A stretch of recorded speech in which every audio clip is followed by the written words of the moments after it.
Саламатсыңарбы, урматтуу 8-класстын окуучулары? Силер менен кайрадан физика сабагынан жолугуп жаткандыгыма абдан кубанычтамын. Бүгүнкү сабагыбыздын темасы бүгүн 9-главаны баштайбыз. Ар кандай чөйрөдөгү электр тогу жана 60-параграф металлдардагы электр тогу. Сабагыбыздын максаты биринчи, металлдарда электр тогун алып жүрүүчүлөрдү билишет. Экинчи, тажрыйбанын мазмунун түшүнүшөт. Үчүнчү, электр тогунун таралуу ылдамдыгын элестете алышат. Эми балдар, биз ар кандай чөйрө аркылуу электр тогунун өтүшү менен таанышабыз. Металлдардай эле суюк жана газ абалындагы нерселер да электр тогун өткөрүшү мүмкүн.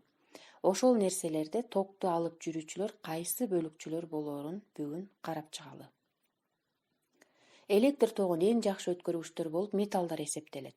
Андан сырткары электр тогун ар кандай заттардын эритмелери жана иондошкон газдар, ал эмес абасы сордурулуп алынган вакуумда белгилүү шартта электр тогун өткөрөт экен. Эми металлдар деген эмне? Металлдар гректин металлон жерден казып алам деген сөзүнөн алынган. Кадимки шартта электр жана жылуулук өткөрүмдүүлүгү жогору, согуп иштетүүгө ийкемдүү, металлдык, жаркырактык жана башка касиеттерге ээ болгон жөнөкөй заттар. Мисалы, мындай касиеттерге ээ болушу алардын кристалдык торчосунда кыймылдуу эркин электрондун болушуна байланыштуу экен.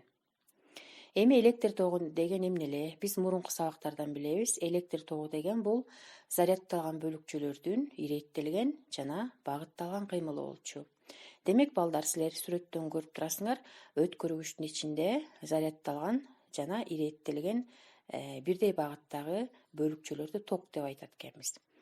Эми металл электр тогун эң жакшы өткөрөт. Анын себеби эмнеде? Металлдар катуу абалында кристалдык түзүлүшкө ээ болот экен. Силер сүрөттөн көрүп турасыңар. Кристалдагы бөлүкчөлөр белгилүү тартипте жайгашып, кристалдык торчону түзөт. Металлдын кристалдык торчолорунун түйүндөрүндө оң иондор жайгашкан. Алардын ортосундагы мейкиндикте бош электрондор баш аламан кыймылда болушат. Эгер металлда электр талаасын түзсөк, анын таасиринде электрондордун тобу багытталган кыймылга келет экен. Демек, металл өткөргүчүндө электр тогу пайда болот. Металлдагы электр тогун алып жүрүүчүлөр бир багытта кыймылга келген электрондор болушат.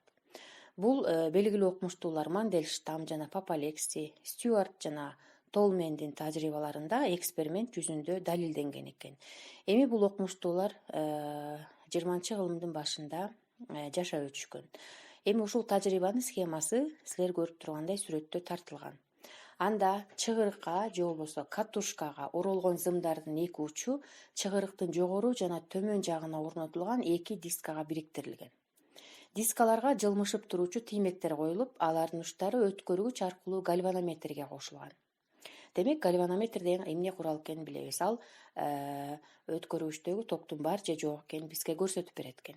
Чыгырыкты катуу айландырып, кайра тез токтоткондо оромолорунда токтун пайда болгондугун гальванометр көрсөтөт. Бул эмнени билгизет? Чыгырыкты катуу айлантканда өткөргүчтүн ичиндеги бош электрондор да ошол багытта кыймылга келишет. Аны тез токтоткондо электрондор инерция боюнча өздөрүнүн багытталган кыймылын кандайдыр бир аз убакытка болсо дагы улантууга мажбур болушат экен. Мына ушул тажрыйба металлдардагы эркин электр тогу эркин электрондордун багытталган кыймылы экендигин дагы бир жолу далилдейт экен. Эми ушуну менен сабагыбызды жыйынтыктасак, төмөндөгүдөй суроолорго жооп берип көрөлү. Биринчи суроо: нормалдуу шартта металл электрик жактан бейтарап дегенди кандай түшүнөбүз? Экинчи суроо: металлдарда электр талаалары пайда болгондо электрондор кыймыл багытын өзгөртөбү? Эгер өзгөрсө, кандай болуп өзгөрүшөт? Ушул суроолорго жооп берип көрөлү. Анда эмесе ушуну менен сабагыбызды аяктайбыз. Кийинки сабактан көрүшкөнчө саламатта калгыла.